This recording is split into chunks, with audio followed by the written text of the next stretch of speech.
Hello दोस्तों। आज हम लोग एक खास ही टॉपिक पढ़ने जा रहे हैं जो बायोलॉजी से संबंधित है, जो कि आप लोगों ने देखा ही होगा थंबनेल में। कंकाल तंत्र यानी कि एस्केलेटन सिस्टम। आखिर कंकाल तंत्र है क्या? ये हमारे शरीर के लिए ज़रूरी है। ज़रूरी इस मायने में है क्योंकि कंकाल है तभी हमारा शरीर जो है स्थिर खड़ा है। नहीं तो हम लोग खड़ा नहीं पड़ रह पाते। जैसे जैसे वो जो वर्टिबल कॉलम होता है, तो उसी के सहारे हमारी जो वर्टिबल कॉलम को रीढ़ की हड्डी बोलते हैं, उसी के सहारे हमारा पीठ जो है पूरा खड़ा रहता है अच्छे से। नहीं तो अगर वर्टिबल कॉलम ना हो तो हम लोग खड़ा नहीं रह सकते हैं। तो इसकी परिभाषा समझे तो कंकाल हड्डियों का एक समूह है। अर्थात हम कह सकते हैं हड्डियों के जोड़ से कंकाल का निर्मित होता है। मतलब ढेर सारा हड्डी को जोड़ेंगे तो एक कंकाल बनेगा। ठीक है। हड्डी हमारे शरीर को कई तरह से प्रोटेक्ट करता है, रक्षा करता है, खड़ा रहने में मदद करता है, बैठने में मदद करता है, सोने में मदद इत्यादि तमाम तरह की चीज़ें करता है। ठीक है। तो अब समझते हैं कि कंकाल तंत्र में है क्या क्या। ऐसा अगर सोचिए, आप लोग एक एग्ज़ाम्पल लीजिए। सपोज कीजिए कि अगर आपका किसी से झगड़ा होता है, ठीक है, और आप में कोई एक घूंसा आपको पेट में मारता है, तो सोचिए आपको कितना दर्द होता है। वही एक घूंसा आपका पीठ में मारता है या हाथ में मारता है तो कम दर्द होता है। ऐसा होता क्यों है? ऐसा इसलिए होता है कि जो हमारे अंदर बोन है वो हमारी रक्षा करता है, और पेट में तो कोई बोन होता नहीं है, तो इसीलिए पेट पे ज़्यादा इफ़ेक्ट होता है। ठीक है। अब देखिए, कंकाल में जो है कि कैल्शियम और फास्फोरस होते हैं। कंकाल में क्या होते हैं? कैल्शियम होते हैं और फास्फोरस होते हैं। देखिए, पीडीएफ बनाया, देखिए। कंकाल दो प्रकार के होते हैं। पहला है एक्सोस्केलेटन और इंडोस्केलेटन। मतलब एक्सोस्केलेटन उसे कहते हैं जो आंतरिक कंकाल है। मतलब जो आंतरिक, मतलब जो दिख रहा है, जो बाहरी चीज़ है उसे कहते हैं आंतरिक। सॉरी, यहाँ गलत हो गया है। एक्सोक्राइम का मतलब होता है बाह्य। यहाँ प्रिंट मिस्टेक हो गया है। बाह्य कंकाल ऊपर जाएगा और आंतरिक कंकाल नीचे आएगा। इंडो में हो जाएगा आंतरिक और एक्सो में होगा बाह्य। आप लोग इसे थोड़ा सुधार लीजिएगा। मैं यहाँ पे आपको फिर से बता दे रहा हूँ। एक्सो एक्सो मतलब होता है बाहरी। एक्सो मतलब बाहरी, यानी कि ये जो है एक्सो, ये इसका हो जाएगा। ठीक है। और इंडो इंडो मतलब होता है अंदर का, तो इंडो का हो जाएगा ये आंतरिक कंकाल। ठीक है। यहाँ टाइपिंग मिस्टेक हुआ है। ठीक है। लेकिन बाकी कोई दिक्कत नहीं है, सब सही है। ठीक है। तो अब हम लोग देखते हैं पहला एक्सोस्केलेटन सिस्टम, यानी कि वाह्य कंकाल तंत्र क्या होता है। तो वाह्य कंकाल तंत्र वैसे कंकाल तंत्र कहते हैं हम जिसमें जो है कि वाह्य कंकाल तंत्र उसे कहते हैं जो शरीर के बाहर हो। मतलब समझ में आया? शरीर के बाहर हो मतलब जिसका कंकाल शरीर के बाहर हो उसे कहते हैं बाह्य कंकाल तंत्र, एक्सोस्केलेटन सिस्टम। जैसे मच्छर, घोंघा, केकड़ा, कॉकरोच, बिच्छू इत्यादि। आपने देखा होगा कि घेंघा घेंघा को आपने देखा होगा तो उसका कंकाल बाहर की तरफ होता है। ठीक है। कॉकरोच देखा होगा, तो बिच्छू देखा होगा, वो सबका कंकाल जो है कि बाहर की तरफ। मच्छर देखा होगा तो उसका कंकाल भी बाहर की तरफ होता है, लेकिन वो इतना छोटा होता है कि हम लोग को पता नहीं चलता। लेकिन मैं आपको बता रहा हूँ, आपको कैसे पता चलेगा। आप अभी तो ठंडी का समय है, लगभग ठंडी ख़त्म होने ही वाला है। अब देखिएगा, जब मच्छर को आप ऐसे मारिएगा, मतलब दोनों दोनों उंगली से आप उसको दबाइएगा तो कट कट का आवाज़ करेगा, तो वही क्या हुआ, उसका बोन जो है कि टूटता है। अब मैं आपको ये बता रहा हूँ कि आखिर क्या ज़रूरत पड़ गया ये मच्छर, घोंघा, केकड़ा, बिच्छू इत्यादि जो ऐसे जीव हैं, इसको क्या ज़रूरत पड़ता है, मतलब कि इसका बाह्य कंकाल हो। ये तो मैंने अभी आपको शुरू में ही बताया था कि कंकाल का मतलब होता है कि जो हमारे शरीर को रक्षा प्रदान करे। कंकाल का सीधा मतलब यही है कि मैं शरीर को रक्षा प्रदान करे। तो आप एक चीज़ सोच के देखिए, ये लोग बिच्छू, कॉकरोच, ये सब इतना छोटा होते हैं कि इनको रक्षा की ज़रूरत होती है। तो रक्षा की ज़रूरत कैसे होगी? तो इनके बाहर में ही कुछ ऐसा संरचना हो, कठोर कठोर टाइप का कुछ हो, ताकि ये अपनी रक्षा कर सके। जैसे आप कछुआ को देखे हुए होगा, तो कछुआ में क्या होता है कि आप उसको कितना भी मारिए कोई फर्क नहीं पड़ता, क्योंकि वो अपने जो शरीर को है अंदर ऊपर में ऊपर पीठ पे उसका इस प्रकार का संरचना बना होता है, मतलब इस प्रकार का वो स्केलेटन ही है, वो उसका कंकाल है। ठीक है, तो उसमें वो अपना शरीर को दबा लेता है, तो उसे किसी तरह का कोई हानि नहीं होता है। तो यही चीज़ है, मतलब जीव जंतु, ये छोटे छोटे जो जीव जंतु हैं, ये लोग को रक्षा करने के लिए अपना कुछ चाहिए, तो भगवान ने इसे इस तरह बनवाया। ठीक है, अब देखिए इंडो स्केलेटन सिस्टम। इंडो मैंने क्या बताया? इंडो मैंने बताया आंतरिक। आंतरिक यहाँ देखिए, यहाँ आप लोग थोड़ा सा देख लीजिए, जो एक्सो है ये बाह्य है, इंडो है जो आंतरिक है। ठीक है, तो इंडो स्केलेटन सिस्टम मतलब कि आंतरिक बाह्य कंकाल तंत्र। आंतरिक बाह्य कंकाल तंत्र किससे होता है? आंतरिक बाह्य कंकाल तंत्र जो है कि अंदर में होता है, शरीर के अंदर होता है। मतलब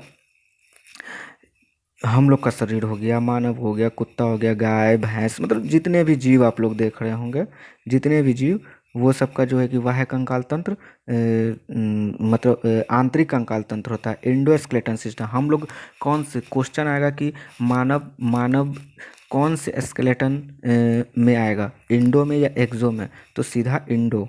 ठीक है, इंडो यानी कि आंतरिक बाह्य कंकाल तंत्र। अब देखिए कुछ महत्वपूर्ण पॉइंट है यहाँ पे। महत्वपूर्ण पॉइंट ये है कि बहुत सारे जो कीट होते हैं वो एक्सो में आते हैं, वो एक्सो में आते हैं, मैंने अभी बताया, क्योंकि उनको अरे यार कीट छोटा है तो उसे रक्षा की तो ज़रूरत पड़ेगा ना भाई। रक्षा की ज़रूरत पड़ेगा तो उनको रक्षा के लिए तो पहले तो प्रोटेक्ट करेगा ना। मान लीजिए पहले अगर उसका मासी होता, अंदर में रहता, कोई उसको एक चप्पल मारता, खटाक से मर जाता। ठीक है, तो ऐसा नहीं है ना, तो उसको चाहिए रक्षा। तो रक्षा प्रदान करने के लिए एक्सोस्केलेटन सिस्टम, किसको? इंसेक्ट्स वगैरह को, जो छोटे इंसेक्ट्स वगैरह होते हैं उसे एक्सोस्केलेटन सिस्टम के अंतर्गत रखा जाता है। ठीक है, मतलब बहुत सारे ऐसे जीव होते हैं जो एक्सोस्केलेटन सिस्टम होते हैं उनके। ठीक है, जैसे आप देखे होइएगा, कॉकरोच को आप एक चप्पल मारिए, थोड़ा देर वो चुपचाप बैठे रहेगी। ठीक है, फिर थोड़ा देर के बाद देखिएगा वो अपना चलते बनेगी। का है भैया कुछ इसीलिए, और क्या, उसके ऊपर जो एग्जो ऊपर ऊपर आपको केवल पंख दिखता होगा। ठीक है, उसके उसके नीचे जो है कि वो हड्डी का एक संरचना होता है, इतना मतलब बारीक रहता है कि हम लोग ठीक से देख नहीं पाते हैं। ठीक है, ये हो गया। अब देखिए, अब यहाँ पे देखिए कुछ ऐसे जो जीव हैं जो समुंदर में पाए जाते हैं, कुछ ऐसे जीव जो हैं जो समुंदर में पाए जाते हैं, वो भी एक्सोस्केलेटन सिस्टम में आते हैं। ठीक है, वो भी क्या है? एक्सोस्केलेटन में से, मतलब जो समुद्र में, जैसे कि घोंघा हो गया, जो सीप होता है, ये सब तो समुंदर में ही पाया जाता है, तो वो सब एक्सोस्केलेटन सिस्टम में आते हैं। लेकिन मछली जो है कि इंडोस्केलेटन सिस्टम में आता है। आप मछली खाइए होगा, तो आप देखे ही होंगे कि उसका जो वो हड्डी या फिर वो कांटा जो है कि शरीर के अंदर होता है, ना कि शरीर के बाहर। ठीक है, ये हो गया। अब कछुआ जो है, कछुआ एक ऐसा जीव है जो दोनों स्केलेटन सिस्टम में आता है, अर्थात इंडो में भी और एक्सो में भी। मतलब वो बाहरी, इंडो मतलब बाहरी, एक्सो इंडो आंतरिक, एक्सो बाहरी। मतलब आप उसका पैर मुंह देखिए, कभी बाहर है, लेकिन उसको जब खतरा लगेगा कि यहाँ लग रहा है खतरा है, तो अपना सिकोड़ लेता है। सिकोड़ लिया तो वो अपना वो जो उसका खोपड़ी है, मतलब स्केलेटन है, कंकाल है, उसके अंदर छुप जाता है। ठीक है, अब देखिए, अब है कि कंकाल जो है कि दो प्रकार के मिक्सचर से निर्मित होता है। कंकाल कितने प्रकार के मिक्सचर से निर्मित होता है? दो प्रकार के। एक होता है बोन, एक होता है कार्टिलेज। ठीक है, बोन हड्डी होता है, कार्टिलेज भी हड्डी होता है, लेकिन वो बहुत ही बहुत ही लचीला मुलायम होता है। ठीक है, कार्टिलेज जो है कि बहुत लचीला मुलायम होता है, और उसको आसानी से मोड़ा जा सकता है। जैसे हम लोग का कान का हड्डी क्या है? कान का हड्डी हड्डी ही है। मैं ये नहीं करा कि ये हड्डी नहीं, लेकिन इसे एक अलग कैटेगरी बना दिया गया है, तो ये कार्टिलेज इसको बोलते हैं। ठीक है, कार्टिलेज बोलते हैं कान की हड्डी को, नाक की हड्डी को, जो हृदय वगैरह के हृदय की जो हड्डी होते हैं उससे कार्टिलेज बोलते हैं। एक्चुअली हृदय में हड्डी है नहीं, लेकिन वो है कार्टिलेज। ठीक है, इसलिए आप देखते देखते होंगे कि हड्डी के जो भी सॉरी हृदय के जो भी मतलब डॉक्टर होंगे उसको कार्डियोलॉजिस्ट कहते हैं, ठीक है। और इसके अध्ययन को कार्डियोलॉजी कहते हैं, ठीक है। ओके, यहाँ तक क्लियर है। अब देखिए, अब यहाँ पे पहले ये कार्टिलेज के बारे में पढ़ लिए, अब बोन के बारे में देखते हैं। तो बोन जो है कि कार्टिलेज की तरह लचीला, मुलायम, कोमल नहीं होता है, बल्कि ये कठोर होता है, ठीक है, स्ट्रॉन्ग होता है, ठीक है। इसलिए हम लोग जीव जंतु जो है कि खड़े रह पाते हैं, ठीक है। अब देखिए, अब इसमें ऐसा क्या चीज़ है बोन में कि ये कठोर होता है। तो इसको कठोरता प्रदान करने के लिए इसमें जो है कि दो दो चीज़ पाया जाता है, कैल्शियम पाया जाता है और फास्फोरस पाया जाता है, ठीक है। कंकाल में कैल्शियम और फास्फोरस दो चीज़ पाया जाता है, ठीक है। लेकिन कैल्शियम की मात्रा ज़्यादा होती है और फास्फोरस की मात्रा कम होती है, ठीक है। फास्फोरस की मात्रा कम और कैल्शियम की मात्रा ज़्यादा होती है। इसीलिए कभी आप देखते होंगे कि किसी का हाथ वाथ टूटता है तो डॉक्टर उसको कैल्शियम की गोली कहता है खाने के लिए। क्यों कहता है? क्योंकि उसे कैल्शियम की ज़्यादा ज़रूरत है, ठीक है। और फास्फोरस भी मिलते रहता है। अब एक चीज़ आप गौर किए होंगे तो आप देखते होंगे कि फास्फोरस जो है कि लाल होता है, लाल होता है, ठीक है। तो आप कहीं देखते होंगे कि मतलब जहाँ मुर्दा जलाया जाता है तो जो मुर्दा जल रहा होगा उसमें आप देखते होंगे कि लाल तरह की लौ जो है कि निकलते रहता है, लाल तरह का लौ निकलते रहता है। किसी किसी में ज़्यादा निकलता है, किसी किसी में कम निकलता है, ठीक है। तो ये लाल तरह का अगर लौ निकल रहा है तो यानी कि लहास जो है कि अच्छी तरह से जल रही है, ठीक है, ये होता है। और नहीं निकलता है तो आदमी कहता है कि पाप कैले होगा, लेकिन ऐसा कोई बात है नहीं। वो उसमें फास्फोरस की कमी है उसके शरीर में, इसी कारण उसमें जो है कि लाल तरह का लाल प्रकाश जो है कि उत्पन्न नहीं हुआ लेकिन थोड़ा बहुत हुआ, वो ठीक से नहीं जल पाता, ठीक है। हाँ, और कंकाल में जो एक्स्ट्रा क्या होता है, केमिकल कार्बोनेट मिला होता है। कैल्शियम तो रहता ही है, फास्फोरस भी रहता है, लेकिन कंकाल में एक्स्ट्रा कैल्शियम कार्बोनेट मिला रहता है ताकि ये मजबूती प्रदान कर सके, ठीक है। यहाँ तक समझ गए? चलिए ठीक है। अब देखिए, अब हम लोग समझ जाते हैं कि हड्डी में हड्डी होता है तो कितने हड्डी होता है, ठीक है। बोन कितने होते हैं? तो जो है कि बच्चों के शरीर में 300 बोन होते हैं। बाल्यावस्था में जब होता है 10 साल की उम्र में तो 208 होते हैं। और जब युवा अवस्था हो जाता है मतलब एडल्ट हो जाते हैं तो 206 हड्डी हो जाते हैं, ठीक है। तो अब आपके मन में ये प्रश्न आ ही रहा होगा कि आखिर ऐसा हो क्यों रहा है। बच्चा में तो आप हम 300 हड्डी बता रहे हैं, फिर बोल रहे हैं कि बाल्यावस्था में 208 हड्डी हो जाएगा, फिर बोल रहे हैं कि युवा अवस्था में 206 हड्डी हो जाएगा। आखिर इसका रीज़न क्या है? हड्डी घट कैसे रहा है? और हड्डी घट रहा तो जा कहाँ रहा है? तो सुनिए, इसका जवाब ये है, इसका ये जवाब है कि जब बाल्यावस्था में जब बच्चे होते हैं ना तो उसमें 300 हड्डी होती है, लेकिन ये हड्डी जो है कि टुकड़ों में बटी रहती है। जैसे अगर मैं हाथ की बात करता हूँ, मैं हैंड की अगर बात करता हूँ तो हैंड में टोटल कितने हड्डी होता है? एक हैंड में टोटल 30 हड्डी होता है। अगर ऊपर ह्यूमरस का बात करते हैं तो उसमें हम लोग का एक हड्डी होता है, ठीक है, एक हड्डी होता है। लेकिन ये बच्चा में जो है कि 3 टुकड़ों में डिवाइड होता है, ठीक है, 3 टुकड़ों में डिवाइड होता है। अगर ये सॉरी अगर हाथ बना रहा हूँ, ये लीजिए, ये इसका फिंगर हो गया, एडजस्ट कर लीजिएगा। ये अगर तो इसको बोलता है ह्यूमरस बोला जाता है, ठीक है। तो ह्यूमरस में एक हड्डी होता है, ठीक है। फिर यहाँ 2 हड्डी होता है तो इसको ह्यूमरस, रेडियस, अल्ला, ठीक है। फिर यहाँ पे होता है कार्पस, मेटाकार्पस, फेंजिंग, ठीक है। ऐसे करके हड्डी टोटल 30 होते हैं। तो मैं अभी ये नहीं बता रहा हूँ कि 30 हड्डी, वो बाद में मैं बताऊंगा कि कितने होते हैं, क्या होते हैं, ठीक है। अभी मैं केवल ये आपको बता रहा हूँ कि बच्चा में 30 हड्डी होता है। तो यही सब मिलाकर जो है कि हड्डी टुकड़े टुकड़ों में विभक्त होते हैं। इसीलिए आप देख रहे होंगे अपने घर में बच्चों लोग को भी कि उसे जो है कि वो पूरा मूवेबल होते हैं। आप उनके पैर हाथ को किधर भी मूव कर दीजिए, कोई फ़र्क नहीं पड़ता। क्यों? क्योंकि उसका हड्डी तो पहली बात लचीला है, पूरी तरह से स्ट्रांग नहीं है, और टुकड़ों टुकड़ों में बटा है। तो टुकड़ों टुकड़ों में बटा होने के कारण जो है कि वो 300 हो जाते हैं, ठीक है। जब वो लेकिन धीरे धीरे जब वो बड़ा होता है, विकसित होता है, तो धीरे धीरे हड्डी की संख्या कम होता है। कम इसलिए होता है कि हड्डी अब जुट रहा है, ठीक है। फिर जब एडल्ट हो जाते हैं तो टोटल हम लोग को 206 हड्डी शरीर में मौजूद होता है। ठीक है। अब लेकिन बूढ़ा हो जाने पे कोई का हड्डी टूटा कि पैर टूटा तो उसका अलग हिस्सा है, ठीक है। लेकिन यहाँ 206 हड्डी होते हैं, ठीक है। मैं आगे गिनवा दूंगा 206 हड्डी, 206 हड्डी मैंने बोला है, मैंने 206 हड्डी आपको गिनवाऊंगा, ठीक है। अब देखिए, अब जो है बोन में ही देखिए यहाँ पे स्पेलिंग मिस्टेक हो गया है, BON ही होना चाहिए, तो BORN हो गया, ये टाइपिंग मिस्टेक है, ठीक है। आप थोड़ा सा इसको इग्नोर कीजिएगा, यहाँ पे मैं N लिख दे रहा हूँ, ठीक है। देखिए, अस्थि में जो है कि बोन के अंदर जो अस्थि मज्जा पाया जाता है, अस्थि मज्जा क्या होता है भैया, तो अस्थि मज्जा होता है बोन मैरो। तो बोन मैरो किसको कहते हैं, वही तो आप हिंदी में बोल दिए, आप अस्थि मज्जा बोले, बोन मैरो बोलो, बात तो वही आप बोल दिए, ठीक है। देखो मैं आपको समझाता हूँ बोन मैरो होता क्या है। बोन मैरो ऐसा चीज़ होता है कि जिसमें हम लोग का ब्लड सर्कुलेट करता है, ठीक है। इतना आप समझ में आ गया। बोन मैरो से ही ब्लड का निर्माण होता है, ब्लड इसी के द्वारा सर्कुलेट करता है और हमें ऑक्सीजन वगैरह जो है कि सब मतलब अंदर का प्रक्रिया चलते रहता है, क्योंकि ये ब्लड रहेगा तभी तो प्रक्रिया चलेगा। तो ब्लड का निर्माण जो है कि बोन मैरो में ही होता है। सिंपल बात अगर कहना चाहे तो ब्लड का निर्माण बोन मैरो में होता है, ठीक है। परंतु परंतु परंतु परंतु परंतु परंतु परंतु जो है कि बच्चों में बोन मैरो नहीं पाया जाता है, बच्चों में बोन मैरो नहीं पाया जाता है। मैंने क्या बोल दिया, ये मैंने क्या बोल दिया, मैं इसको थोड़ा साफ कर देता हूँ, ठीक है। मैंने ये क्या बोल दिया कि बच्चों में बोन मैरो नहीं पाया जाता है। तो बोन मैरो नहीं पाया जाता तो आपके मन में ये प्रश्न आ रहा होगा कि बोन मैरो पाया नहीं जाता, और मैंने भी थोड़ा देर पहले बताया कि बोन मैरो जो है कि रक्त का निर्माण करता है, तब कैसे काम चलेगा। बच्चा में तो रक्त है तभी तो वो जीवित है। देखिए होता क्या है?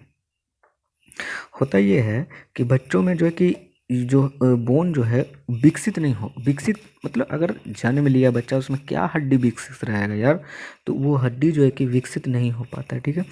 तो उसमें बोन मैरो नहीं पाया जाता है, ठीक है। लेकिन ये बोन मैरो का काम जो है कि लीवर करता है। कौन करता है? लीवर, यानी यकृत, यकृत। यहीं पे जो है कि बच्चा को जो है कि ब्लड का निर्माण होता है, लेकिन वो कुछ समय बढ़ते बढ़ते यहाँ से ट्रांसफ़र होकर वो बोन मैरो, क्योंकि अब हड्डी उसका विकसित हो चुका है तो बोन मैरो में चला जाता है, ठीक है। अब देखिए, अब यहाँ पे इतना बात समझ में आ गया होगा मेरे हिसाब से। तो अब देखिए, बोन को जो है कि हम अध्ययन की दृष्टि से दो भागों में बांट देते हैं, ठीक है। दो भागों में बोन को बांट देते हैं, ठीक है। पहला है उपांगीय अक्षीय यानी एपेंडिकुलर बोन, दूसरा है कक्षीय अक्षीय यानी कि एक्सल बोन, ठीक है। हड्डी कितने प्रकार की हो गई? दो प्रकार की, एपेंडिकुलर हो गया और एक्सल हो गया, ठीक है। अब आगे समझते हैं एपेंडिकुलर किसे कहते हैं और एक्सियल किसे कहते हैं, ठीक है। तो देखिए, एपेंडिकुलर जो होता है कि ये हम लोग को चलने फिरने में मदद करता है, चलने फिरने में मदद करता है और अनेक प्रकार के कार्य करने में भी हमारी मदद करता है, जैसे हैंड, पैर, कंधा, कमर, कॉलर बोन। अब कहिएगा ये कॉलर बोन का क्या काम है, ये तो चलने फिरने में थोड़ी मदद करता है, कमर थोड़ी मदद करता है, कंधा का स्कैपुला थोड़ी मदद करता है, हाँ पैर हाथ तो करता है। तो देखिए ऐसा है कि हम्म ऐसा है कि इसमें जो है टोटल 126 हड्डी पाया जाता है। किस में? एपेंडिकुलर में। एपेंडिकुलर में कितने हड्डी पाया जाता है?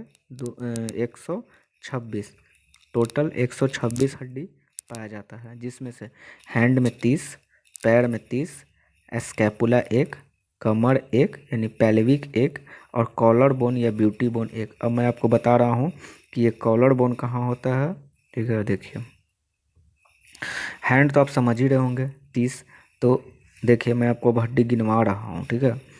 30 मैंने लिखा एक हैंड में, तो आप देखिए मैं इसे 30 गुना 2 कितना हो गया? 60, ठीक है।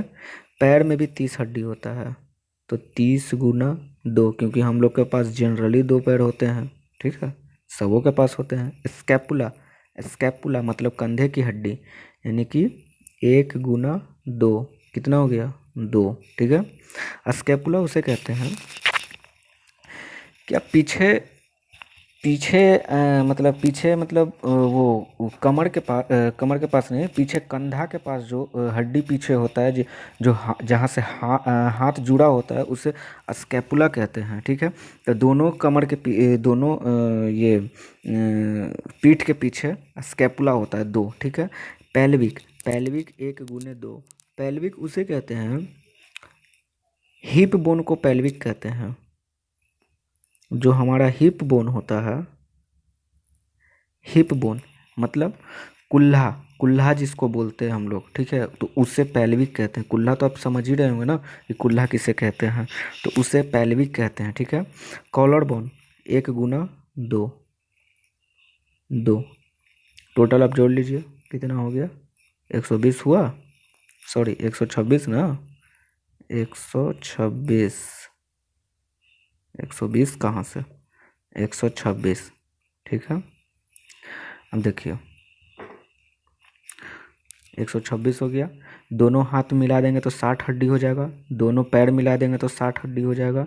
फिर स्कैपुला 2 गो होता है, जिसे मैं बताता हूँ आप कैसे कीजिए। आप दोनों हाथ को लीजिए, दोनों हाथ को सामने रखिए और ऐसे मूव कीजिए, ऊपर की ओर मूव कीजिए और इसको कंधा पकड़िए, इसी को बोलते हैं स्कैपुला, ठीक है। फिर पैल्विक बोलते हैं हिप बोन को, हिप बोन को, ठीक है, हिप बोन को पैल्विक बोलते हैं, ठीक है। पैल्विक जो है कि हमें चलने फिरने में मदद करता है, ठीक है। पैल्विक जो है कि चलने फिर यहीं पे जो है कि पैर जो है कि पैल्विक से जुटा होता है और स्कैपुला से हाथ जुटा होता है, ताकि हम हाथ को मूव कर पाते हैं स्कैपुला के कारण, और पैल्विक के कारण हम लोग चल फिर पाते हैं। और कॉलर बोन होता है जो आगे की आपकी गर्दन के नीचे जो हड्डी होती है 2 निकली हुई, उससे कहते हैं कॉलर बोन या फिर ब्यूटी बोन उसे कहते हैं, ठीक है।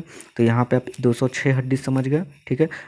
आगे मैं बताऊंगा कि ये 206 हड्डी में आखिर ये अगर 30 हड्डी का मैं बात कर रहा हूँ तो 30 हड्डी कौन कौन है ये भी मैं आपको बताऊंगा। यहाँ तो मैंने स्कैपुला 2 बता दिया है, पेल्विक 2 बता दिया और कॉलर बोन 2 बताया, लेकिन अभी मैं आपसे ड्यूज रख रहा हूँ, ये हैंड और ये लेग, ये दोनों ड्यूज है, ठीक है। ये मैं आगे की क्लास में बताऊंगा कि आखिर 30 हड्डी, हाथ में भी 30 हड्डी को मैं गिनवाऊंगा आपको, आप परेशान ना हो, ठीक है। केवल क्लास आप देखते रहें, ठीक है। अब देखिए दूसरा है उपास्थि तो हम लोग पढ़ लिए थे। अब कक्षीय, कक्षीय में है कि ये हमारी रक्षा प्रदान करता है। ये जो है कि बोन, ये बोन जो है कि ये रक्षा प्रदान करता है, ठीक है। क्या चीज़ का रक्षा प्रदान करता है देख लेते हैं। ये देखिए इसके अंतर्गत टोटल 80 हड्डी आता है, इसके अंतर्गत टोटल 80 हड्डी आता है, ठीक है। तो पहला कपाल, जिसको हम लोग खोपड़ा बोलते हैं, 29 गो, ठीक है। फिर मेरुदंड यानी वर्टिबल कॉलम में 26 गो, ठीक है। फिर छाती के बीच जो स्टर्डम होता है, ठीक है, जिससे रिब्स जुड़ा होता है, ठीक है, उसको कहते हैं ब्रेस्ट बोन, वो एक होता है 1, और पसली होता है 24 गो, ठीक है। मतलब 12 का जोड़ा होता है, 12 12 का जोड़ा 24 गो, ठीक है। अब देखिए यहाँ पे मैंने बताया 80 हड्डी, तो आप इसे जोड़ लीजिए। देखिए 29 1 30, ठीक, 30 और 20 56, 56 और 24 0 1 8, 80 हो गया, ठीक है। चलो अब देखो यहाँ पे यहाँ पे बात ऐसा है कि आप समझ रहे हो कि मेरुदंड क्या है, वर्टिबल कॉलम क्या है, ठीक है। मेरुदंड वर्टिबल कॉलम, जिसको आप लोग स्पाइनल कॉर्ड भी बोलते होंगे, ठीक है, रीढ़ की हड्डी, जिसे रीढ़ की हड्डी बोलते हैं, रीढ़ की हड्डी, जिसे रीढ़ की हड्डी बोलते हैं, ठीक है, वो होता है 26, ठीक है। बच्चा में ये 32 होता है, ठीक है, बच्चा में ये 32 होता है, हम लोगों में ये 26 होता है, ठीक है। अब देखिए ये अस्टर्डम होता है, ये अस्टर्डम होता है ब्रेस्ट बोन, ठीक है, एक होता है, ठीक है। अब देखिएगा कि अगर ये मैं रिप्स बना रहा हूँ तो 1 मिनट में बताता हूँ बनाकर। स्टर्डम हो गया, ये हो गया रिप्स,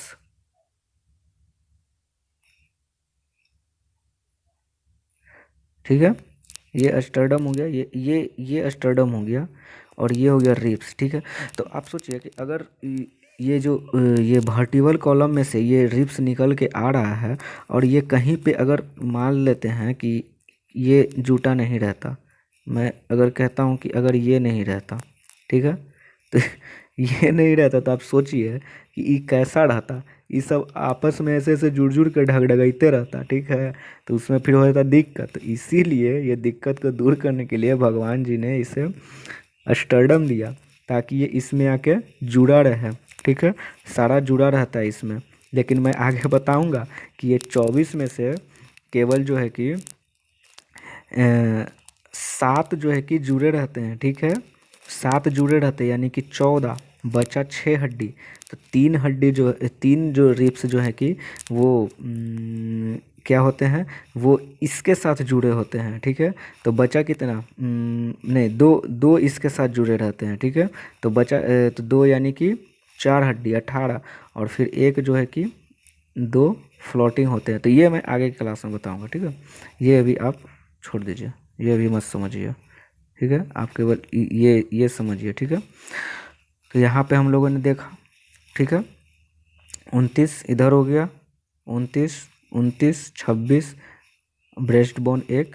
ठीक है, और रिब्स 24। ठीक है, तो बस इतना ही था क्लास। और आपको अगर स्क्रीनशॉट लेना है तो आप स्क्रीनशॉट ले लीजिए ताकि आसानी रहे कुछ भी चीज़ समझने में। ठीक है, मैं आपको स्क्रीनशॉट दे देता हूँ। ये देखिए, ये आप स्क्रीनशॉट लेके रख लीजिए ताकि सही रहेगा।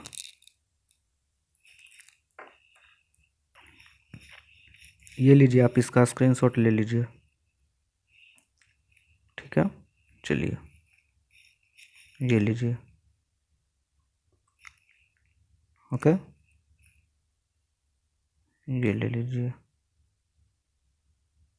ये लीजिए,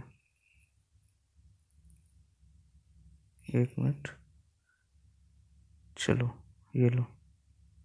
ठीक है, ये ले लीजिए। Okay, then thank you.